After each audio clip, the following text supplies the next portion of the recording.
ॐ तव कथामृतं तप्तजीवनं कविभिरीडितं कल्मषापहं श्रवणमंगलं श्रीमदाततं भुवि गिणन्ति ये भूरिदा जनाः।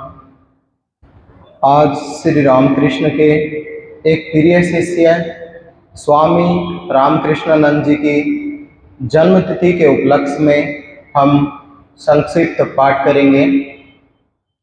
स्वामी रामकृष्णानंद जी की संक्षिप्त जीवनी। शशि यानी स्वामी रामकृष्णानंद महाराज का जन्म एक ब्राह्मण परिवार में हुआ था। स्कूल की पढ़ाई समाप्त होने पर उन्होंने मेट्रोपॉलिटन कॉलेज कलकत्ता में प्रवेश लिया।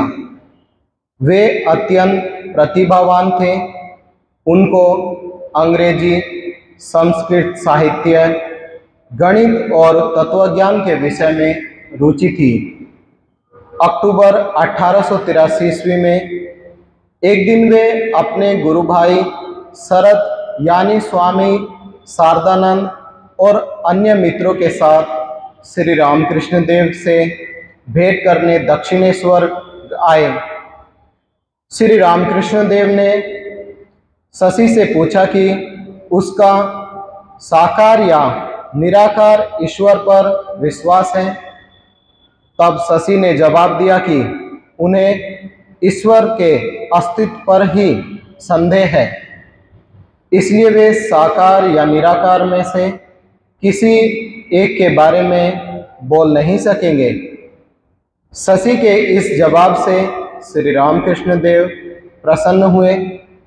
श्री रामकृष्ण कहते हैं कि शशि और शरद पूर्व जन्म में जीसस के अनुयायी थे।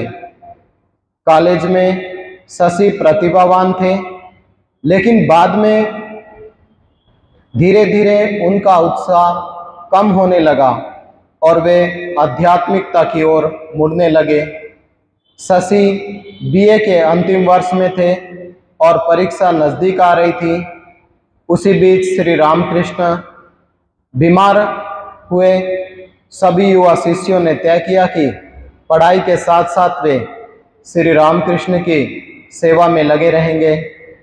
शशि ने भी उनकी सेवा अपना तन मन और प्राण लगाकर, उन्हें आराम पता ही नहीं था।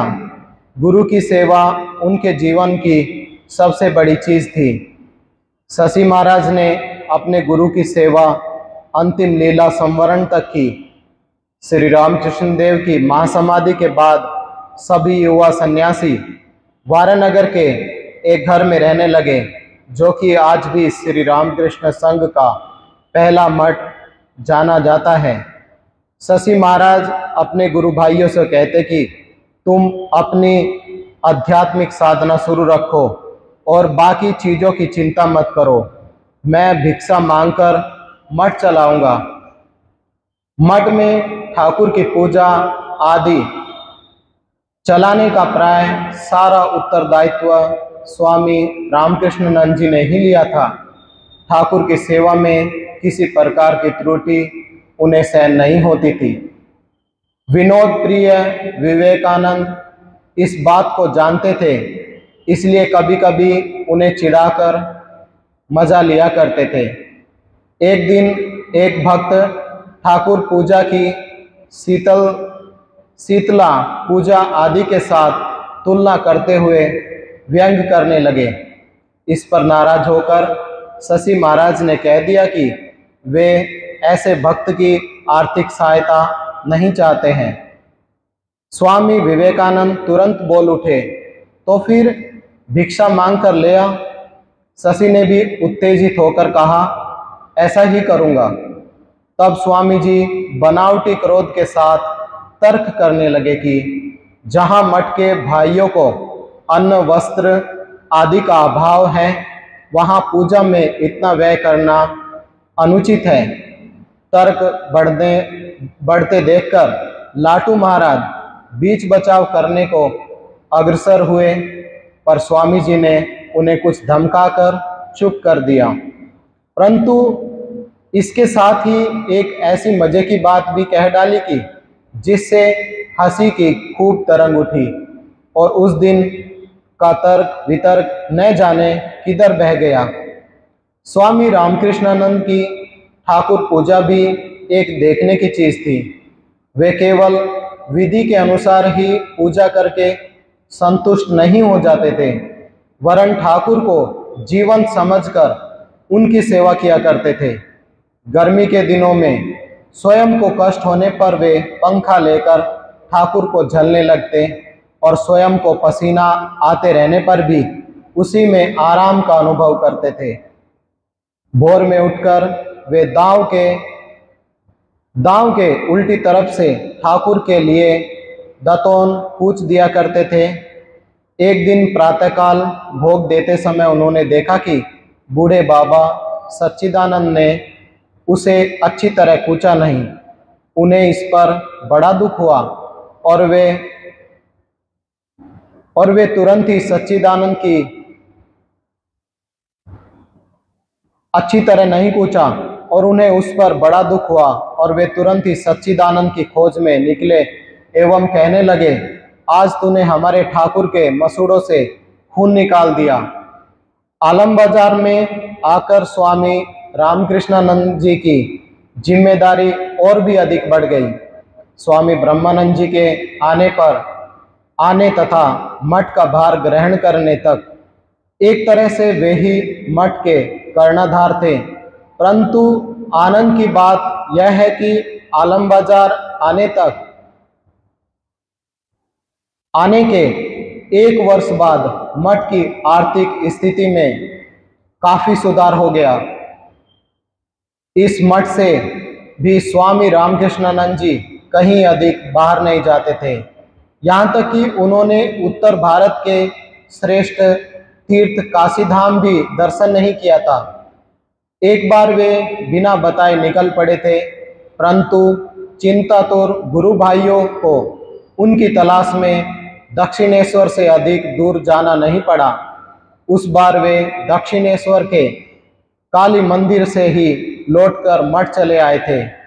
एक बार और भी वे बिना किसी को बताए तीर्थ दर्शन को निकले थे, परंतु वर्धमान जिले के मानकुंड तक पहुंचकर ही बीमार हो गए और संवाद मिलने पर स्वामी निरंजनानंद जाकर उन्हें लौटा लाए। मठ जीवन के दुख कष्टों के बीच भी इन युवक सन्यासियों में आनंद का अभाव न था। मठ का मकान उस इलाके में भूता मकान के नाम से प्रसिद्ध था। सन्यासियों के बीच इस विषय पर चर्चा होती रहती और किसी ने तो वहां भूत देखे भी थे। एक दिन गहरी रात को सभी निद्रामग्न थे। ऐसे समय छत पर जोरों से गड़गड़ाहट की आवाज होने लगी। इस आवाज को सुनकर कई लोग तो डर गए और रामकृष्णानंद जी से कहने लगे, भाई कहाँ ले आए? यहाँ पर तो सचमुच ही भूतों का गोली खेलना चल रहा है। इस पर शशि महाराज उत्तेजित होकर बोले, तुम्हारे भूत के बाप का श्राद्ध करता हूँ। और एक लंबी लाठी हाथ में लेकर शोर मचाते हुए सीधे छत पर जा पहुँचे।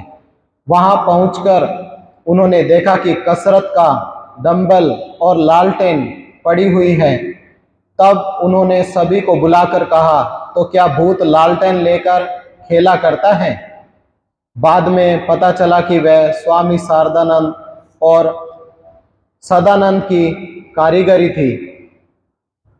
संन्यास दीक्षा के बाद शशि स्वामी रामकृष्णानंद से परिचित हुए। नरेंद्र यानी स्वामी विवेकानंद खुद के लिए स्वामी रामकृष्णानंद नाम धारण करना चाहते थे, लेकिन शशि महाराज की गुरु भक्ति देखकर उन्होंने ऐसा नहीं किया।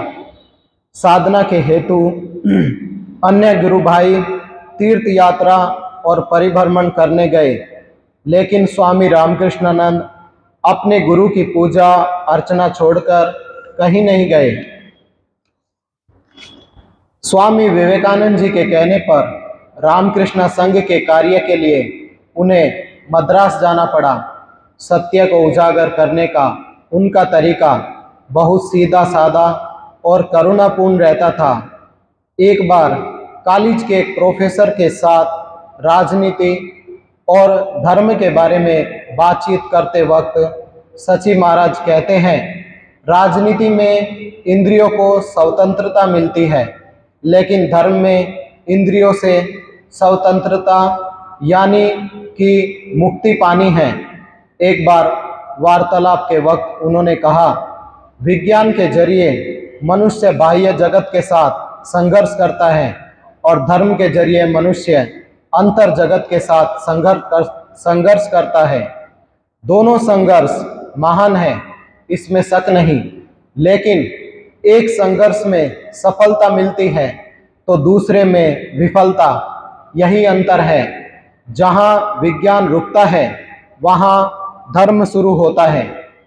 मठ आदि चलाने में उनका गंभीर अनुशासन दिखता था, लेकिन वे हृदय से बहुत कोमल और कृपालु थे। उन्होंने मद्रास में रामकृष्ण मिशन स्टूडेंट होम की स्थापना की।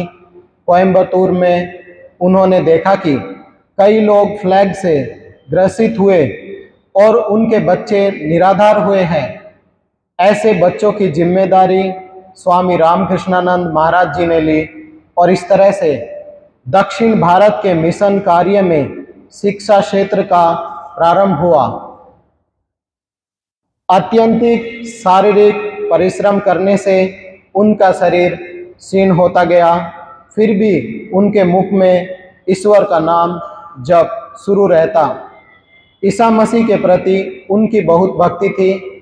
वे अक्सर बताते कि कैसे उनके गुरु श्री रामकृष्ण देव को ईसा मसीह का दर्शन हुआ था। 21 अगस्त 1911 में स्वामी रामकृष्णानंद जी महाराज की महासमाधि हुई और स्वामी रामकृष्णानंद जी महाराज के उपदेश थे, हमें से कुछ ही लोग भगवान पर पूरा विश्वास करते हैं, क्योंकि कई बार हमारे मन में चिंता और डर समा रहता है।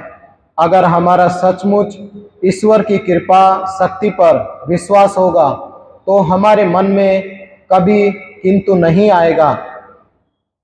चाहे हम किसी भी